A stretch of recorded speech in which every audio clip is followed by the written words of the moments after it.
오늘 본문은 노년에 이르러 눈이 어두워진 이삭이 야곱을 언약의 계승자로 선택하신 하나님의 뜻과 달리 맏아들 에서를 축복하여 하나님의 언약을 계승케 하기 위하여 에서에게 축복받을 준비를 하도록 지시하는 장면입니다.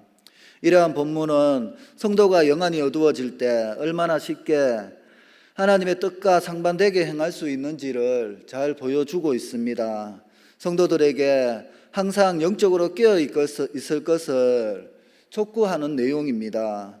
본문을 통해 우리에게 주시는 하나님의 말씀을 살펴보면 먼저는 사람은 누구나 실수를 한다고 말씀합니다.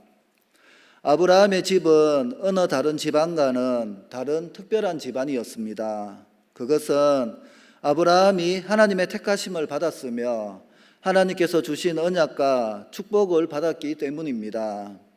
하나님께서는 아브라함을 택하시고 그에게 놀라운 축복을 약속해 주셨습니다. 그것은 아브라함의 후손이 크게 번성할 것이며 아브라함의 후손으로 인하여 천하 만민이 복을 받게 될 것이며 또 아브라함의 후손이 가나안 땅을 차지하게 될 것이라는 것입니다.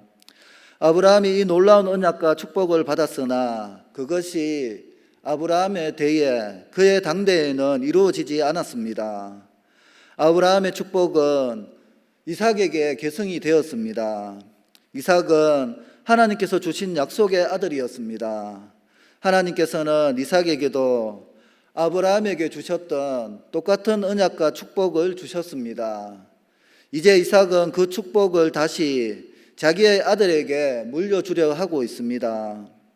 그런데 여기에 복잡한 문제가 생겼습니다. 이삭에게는 에서와 야곱이라는 쌍둥이 아들이 있었습니다. 두 아들 중에 에서가 먼저 태어났습니다.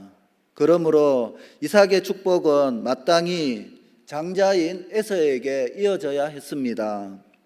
그러나 하나님께서는 이 쌍둥이 아들이 리브가의 태 속에 있을 때 이미 그들의 운명을 결정하셨습니다.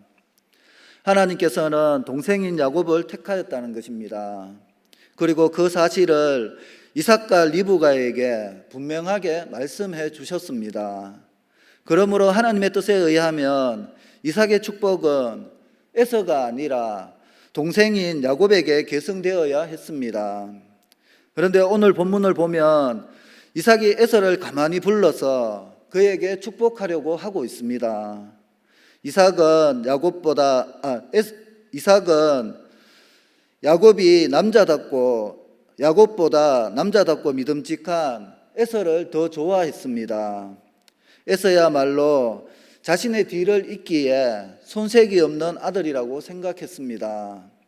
더구나 에서는 들짐승들을 사냥해 와서 아버지가 좋아하는 별미를 만들어 드리곤 했습니다. 그래서 이삭은 어느 모로 보나 에서가 마음에 들었습니다. 뿐만 아니라 에서는 또 장자였습니다. 당시 사회적인 간섭으로는 장자가 아버지의 뒤를 이었습니다.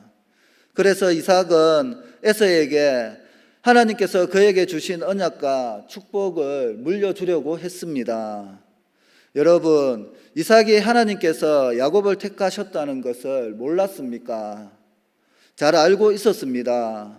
두 아들이 리브가의 태에 있을 때 이삭은 하나님께서 작은 아들 야곱을 택하셨다고 말씀하신 것을 분명히 두 귀로 들었습니다. 그러므로 이삭이 하나님의 말씀을 몰랐거나 이해하지 못했거나 잊어버렸다고 할 수 없는 것입니다. 그럼에도 불구하고 이삭은 야곱보다는 에서가 마음에 들었습니다.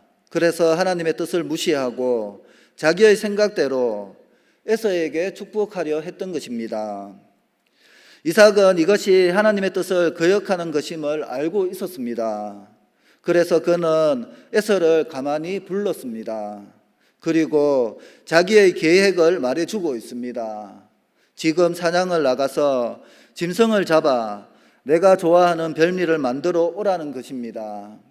그러면 그 별미를 먹고 에서에게 축복해 주겠다는 것입니다.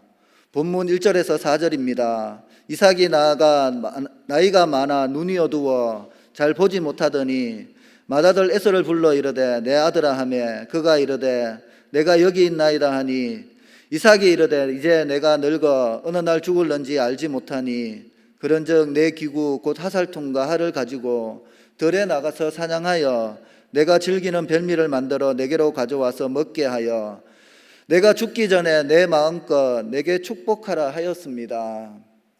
아버지가 아들에게 하나님의 언약과 축복을 물려주고 자신의 족장권을 상속하는 일은 매우 중요하고 공적인 일이었습니다. 이것은 마치 왕이 자기 아들에게 왕위를 물려주는 것과 같습니다. 그러므로 이 일은 이렇게 은밀하게 둘이서만 할 일이 아니었습니다. 온 집안 사람들이 다 모인 가운데 성대하게 잔치를 하며 이루어져야 했습니다. 그리고 이 일을 위해서 기도하고 준비한 후에 하나님이 기뻐하시는 뜻을 따라 축복해야 했습니다. 이제 아버지의 뒤를 잇는 아들은 막중한 사명을 깨닫고 하나님 앞에서 더욱 믿음을 지키며 순종하는 자가 되어야 했습니다. 그러나 이삭은 자기의 사사로운 감정을 밀어붙이기 위해 이 막중한 일을 에서와 단 둘이서만 은밀하게 진행시키고자 했습니다. 그것은 하나님의 뜻을 거역하는 것이었습니다. 믿음의 사람 이삭에게 이것은 결정적인 실수였습니다. 하나님의 뜻이 분명히 드러났으나 자기의 생각을 고집했던 것입니다. 오늘 우리도 이런 실수를 자주 합니다. 하나님의 뜻이 우리 마음에 들지 않을 때 우리는 내 생각대로 고집하며 밀고 나가려고 합니다. 하나님의 뜻보다 내 생각이 우선인 것입니다. 그러나 믿음의 사람은 이런 생각들을 버려야 합니다. 내 뜻을 고집하고 하나님의 뜻을 거역하는 것 때문에 문제가 생기고 고통과 어려움을 당하게 되는 것입니다. 성도는 내 뜻과 고집을 꺾어 하나님의 뜻에 철저히 복종해야 합니다.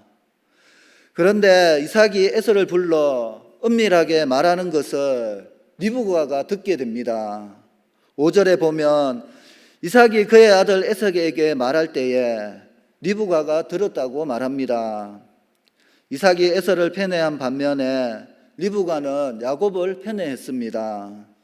그래서 이삭이 에서에게 축복하는 것을 막기로 했습니다. 리브가는 어떻게 해서든지 야곱이 축복을 받게 하고 싶어졌습니다. 리브가는 야곱을 더 사랑했을 뿐만 아니라 야곱이야말로 하나님께서 택하신 자이므로 당연히 야곱이 축복을 받아야 한다고 생각을 하였습니다. 리브가는 자기가 사랑하는 아들 야곱을 불러 아버지와 에서의 계획을 말해 주었습니다.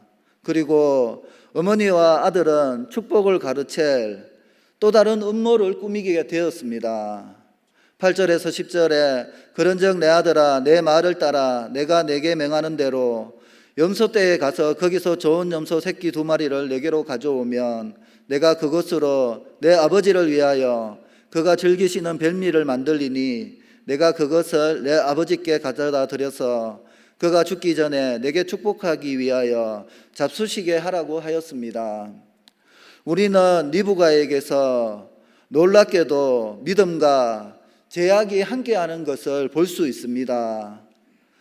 리브가는 하나님께서 야곱을 택하셨다는 것을 잘 알고 있었습니다.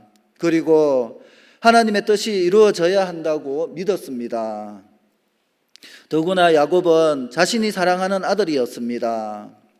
이렇게만 본다면 이 리브가는 이삭보다 더 믿음이 있는 것처럼 보입니다. 그래서 리브가는 수단과 방법을 가리지 않고 이삭이 에서에게 축복하려는 것을 막고자 했습니다. 남편을 속이기로 한 것입니다.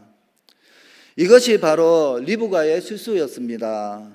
리브가는 부정한 방법으로 하나님의 뜻을 이루고자 했던 것입니다.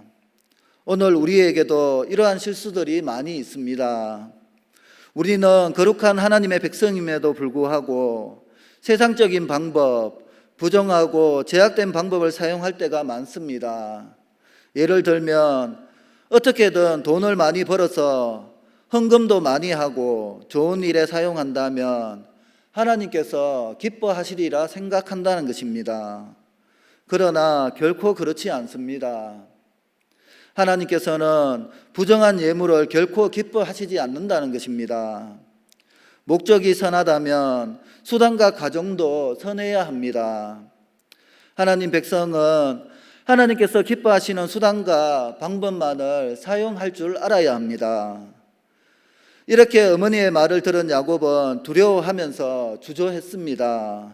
이렇게 중대한 일에 있어서 아버지를 속였다가는 어떤 저주를 받게 될지 알 수 없었기 때문이었습니다. 11절에서 12절에 야곱이 그 어머니 리브가에게 이르되 내 형 에서는 털이 많은 사람이요 나는 매끈매끈한 사람인즉 아버지께서 나를 만지실진데 내가 아버지의 눈에 속이는 자로 보일지라 보금고사하고 저주를 받을까 한다고 합니다.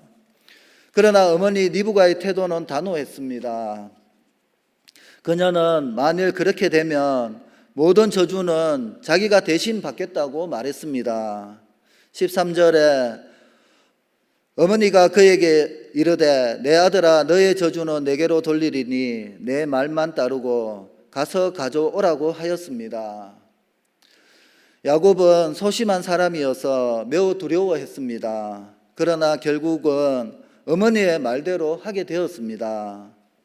야곱은 그것이 잘못된 것인 줄 알면서도 물러서지 못했습니다. 이것이 야곱의 실수였습니다. 오늘 우리도 이런 실수를 많이 저지르고 있습니다.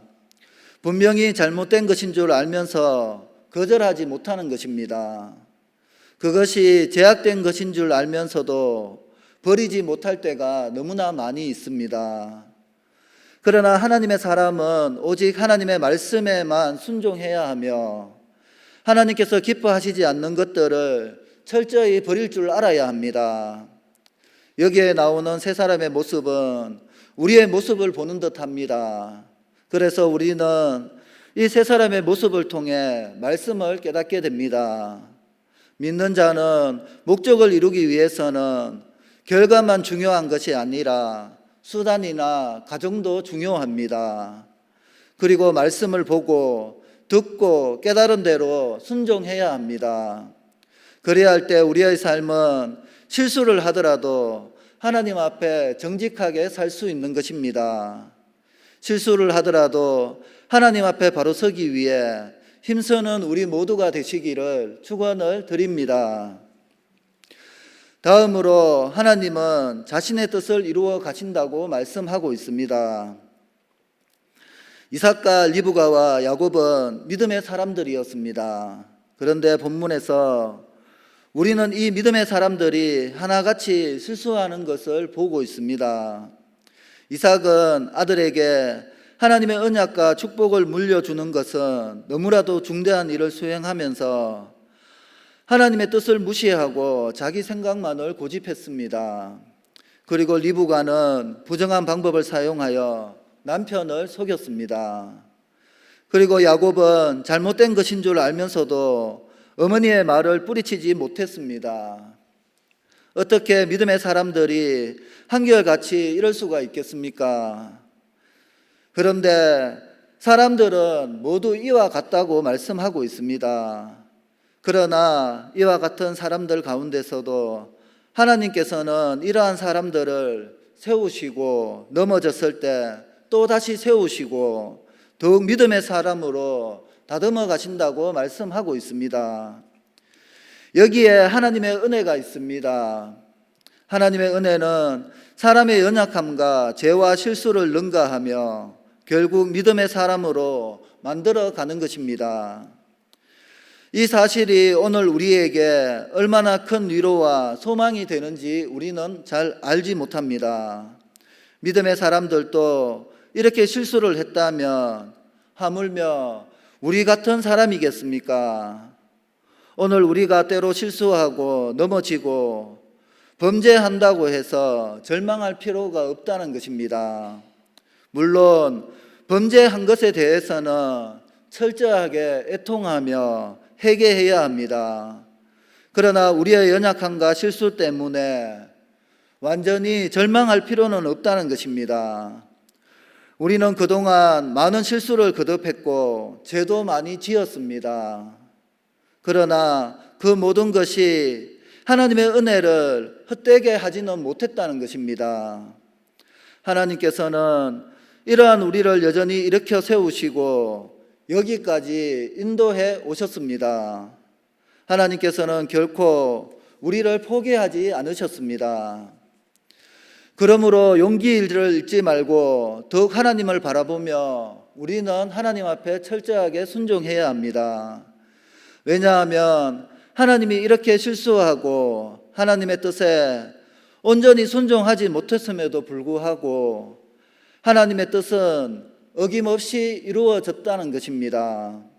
사람들의 실수와 불순종과 모든 죄에도 불구하고 하나님께서는 조금도 차질 없이 하나님의 뜻이 당신의 계획이 이루어지게 하셨습니다. 결국 이삭은 에서가 아니라 야곱에게 축복하게 되었던 것입니다. 사람은 그 누구도 하나님의 뜻을 막을 수가 없습니다. 사람이 하나님의 뜻을 거역하고 방해하려 한다 해도 하나님께서는 오히려 그 모든 것들을 사용하셔서 그 하나님의 뜻을 이루어 가시는 것입니다. 악한 자들이 하나님의 뜻을 대적한다 해도 그들은 결국 하나님의 뜻이 이루어지는데 사용될 뿐이라는 것입니다. 그것처럼 사람의 실수에도 불구하고 하나님의 뜻은 정확히 이루어졌습니다. 하나님께서는 리브가와 야곱의 부끄러운 일들을 통해 이삭의 불순종을 저지시키시고 하나님의 뜻을 이루셨습니다. 그러면 리브가와 야곱의 행위는 정당화될 수 있습니까? 그렇지 않습니다. 하나님께서는 그들의 행위를 인정하지 않으셨습니다. 하나님께서는 그들의 행위를 보시고 그 행위대로 징계하셨습니다. 그래서 리브가와 야곱은 이 일 때문에 큰 불행과 고통을 당하게 되었습니다. 야곱이 아버지와 자기를 속이고 축복을 가로챈 것을 알게 된 에서는 동생 야곱을 죽이려고 했습니다. 그래서 이삭과 리브가는 야곱을 밧담 아람에 있는 야곱의 외가로 피신시켜야 했습니다. 야곱은 혈혈단신으로 낯설고 머나먼 곳으로 도망쳐야 했으며 그 이후로 말로 할 수 없는 고난의 세월을 보내야 했습니다. 야곱이 그렇게 떠나게 된 이후 리브가는 그토록 사랑했던 아들의 얼굴을 다시는 보지 못하고 죽게 되었습니다. 그들은 자기들의 잘못된 행위에 대하여 엄청난 대가를 치르게 되었던 것입니다. 하나님의 축복이 이삭에게서 야곱에게로 계승되는 귀하고 복된 일이 이렇게 복잡하고 불행한 일들을 통해서 이루어졌습니다. 그 원인이 무엇이었습니까? 그것은 사람들의 불신앙과 불순종 때문이었습니다. 이 일이 꼭 그렇게 이루어져야만 했습니까? 그렇지 않습니다. 만일 그들이 하나님의 말씀과 뜻에 한 마음으로 순종했다면 이 일은 하나님의 큰 축복 가운데서 아름답게 이루어질 수 있었을 것입니다. 그리고 그렇게 했더라면 하나님의 뜻이 이루어지는 가운데 그들도 큰 복을 받았을 것입니다. 여러분, 하나님의 뜻에 기꺼이 순종하시기 바랍니다. 그렇게 할 때 하나님의 뜻이 이루어지면서 여러분들도 축복을 받게 될 것입니다. 하나님의 뜻을 거역하면 우리만 손해와 고통을 당하게 됩니다. 자신의 고집과 주장을 버리고 겸손히 하나님의 뜻에 순종하고 헌신함으로 온전히 나를 향하신 하나님의 뜻과 계획이 선하게 온전하게 이루어지기를 축원을 드립니다. 기도하겠습니다. 하나님 아버지, 은혜를 감사드립니다. 오늘 말씀처럼 우리 사람들은 누구나 실수를 하지만 다시 말씀을 붙들 때 회복시켜 주시는 하나님을 의지합니다. 나를 통해 하나님의 뜻이 선하게 온전하게 이루어지게 도와주시옵소서. 감사드리며 예수님의 이름으로 기도드리옵나이다. 아멘.